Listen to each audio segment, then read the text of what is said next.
What's going on, guys? This is James Allen. Today, I'm going to show you how to burn ICP into cycles. When you convert ICP into cycles, it burns and it contracts the supply of token circulating. And if you're a developer, this is something you're definitely going to have to know how to do. There's no choice for you. You don't have a choice. You definitely have to know how to convert ICP into cycles. However, if you're a regular ICP token holder or investor, right? Because every ICP token holder is an investor, you might want to stick around and watch this video despite the fact that this is for developers, because I think you should see your tokens being burned into cycles, and you should see the use case, the utility behind a token, because after all, as these ICPs are burned, the price of the remaining tokens go up because there's less circulating. Now, back on the developer front. So if you're a developer watching this, you should have a DFX identity. You're going to need a DFX identity to do this. A DFX identity is basically a developer account. And I have made an entire video about how to get a DFX identity. So watch that video. I'll link to it somewhere. So watch that video if you don't have a DFX identity. But if you're an ICP developer, you should have a DFX identity. So now I'm going to show you how to get ICP tokens and burn them into cycles. And the first thing you're going to use is a DFX ledger command. Now, I have seen developers say that DFX wallet is deprecated and Definity recommends using DFX ledger. That's actually incorrect.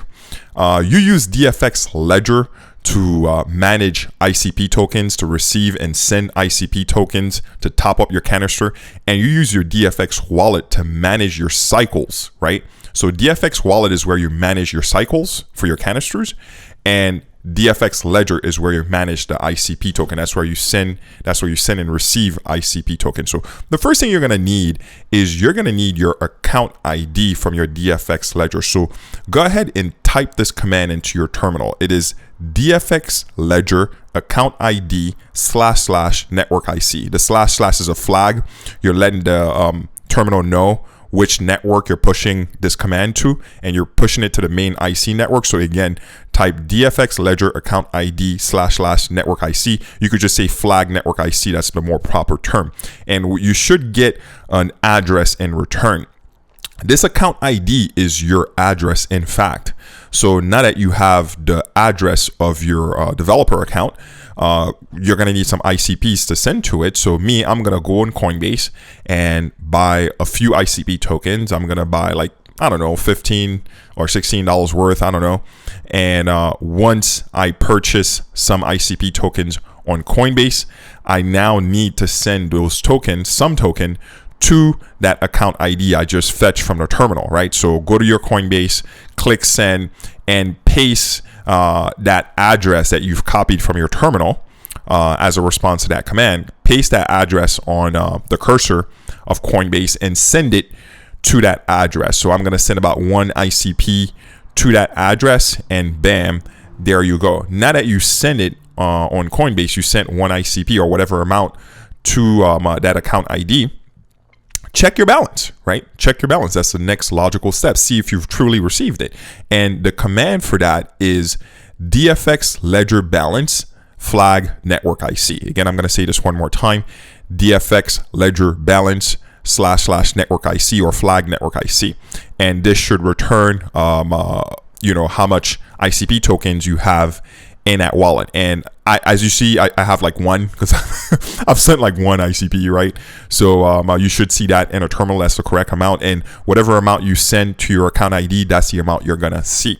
So now that you have some ICPs, right, you're gonna need your wallet ID, right? You're gonna need your wallet ID because that's what you're gonna top up with cycles, right? So to get your wallet ID, use the following command: DFX identity flag network IC get wallet. Again, one more time: DFX identity / network IC get wallet. And once you type that in your terminal, you should get a wallet ID as a response. So go ahead and copy that wallet ID. And now that you have a wallet ID, you could now top up this wallet with some cycles, right? You could top it up with some cycles. And how you do that is using ICP, right? And the command you're going to use for that is, again, another ledger command. You're going to do DFX ledger / network IC, top up, put the amount you want to top your wallet canister of. So in my case, I'm going to top it up with half an ICP, so 0.5 ICP, and then paste your wallet ID that you've just fetched from that previous command. So paste that wallet ID and press enter, and you should see some gibberish in a terminal letting you know that is basically transforming your ICP into cycles, and you should get a response saying you have X amount of cycles into this wallet. In my case, I think I added 4 trillion cycles. That's how much, if I remember, it added 4 trillion cycles to my wallet. And again, you could check your wallet balance to see how much cycles you have, and you're going to use a wallet command, because remember, the ledger is where you manage the ICP, where you send and receive ICPs and stuff like that. The wallet is where you manage cycles. The wallet commands is where you manage cycles, so you're going to use a wallet command now. So go ahead and type DFX wallet / network IC balance.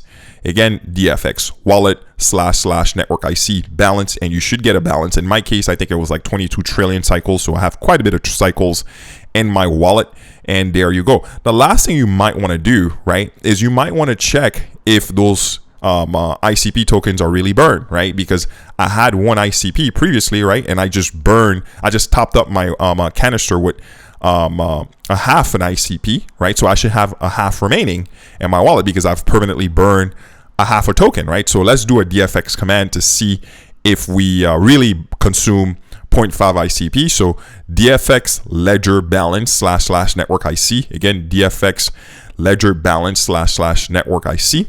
And you should see that I have 0.5 ICPs. And there you go. I've just burned a half an ICP in front of you guys. And if you're a developer watching this, this is how you top up your wallet canister. This is how you burn ICP into cycles. And I've just showed you that I've just purchased some ICPs from Coinbase and burned half of it. And this is how ICP is being consumed. This is what makes it a utility token, because developers like myself need it to power applications on a blockchain. And this is the only platform I know that really does this, where it socializes its profits, because each time developers are consuming cloud computing demand, each time they're consuming cloud computing services, ICP is sharing that profit with you through the tokenomics of the system. That's something Amazon AWS definitely does not do. I think ICP is revolutionary in that sense. And if you go to the ICP dashboard, you could see that so far there's 166,000 ICP tokens that have been burned. Last I looked at it a few months ago, it was 143,000. So ICPs are being converted into cycles, but don't worry, in the future, this number of ICP cycles being burned, ICP being burned, is going to explode, because I think blockchain cloud computing is the future. But I just wanted to give you a live demo of how ICP is burned into cycles. You're going to need to know how to do that if you're a developer. However, if you're an investor, ICP token holder watching, this is good experience for you to see what it looks like yourself. In any case, my message, before I go, I forgot to mention something before I go. That is, I'm starting a study group for Motoko and DFX, and I'm looking for students who want to join. If you want to be part of that study group, I'm going to create an open chat for it. It's going to cost 2 ICP per month. We're gonna meet 4 times a month, once a week basically, and go over things you need to know to become a blockchain developer, an ICP blockchain developer. So if you're interested in joining my study group, I already have a few students who are interested and have paid. Like I said, it's 2 ICP a month. And don't worry, if when the price of ICP gets crazy down the line, I'm definitely not going to make it 2 ICPs a month. Right? So, it's going to stay around $30 a month. But when ICP goes crazy, I'm definitely going to have to reduce it. But for now, ICP is still cheap. So it's 2 ICPs a month to join, and join a study group, learn together, have some fun, and let's become ICP blockchain developers together. In any case, my misfits, before I go again, let me tell you how to reach out to me. Hit me up on JamesAllen0 if you want to reach out to me about that study group. In any case, my misfits, don't forget to press that like button and support me on Patreon. I will see you next time.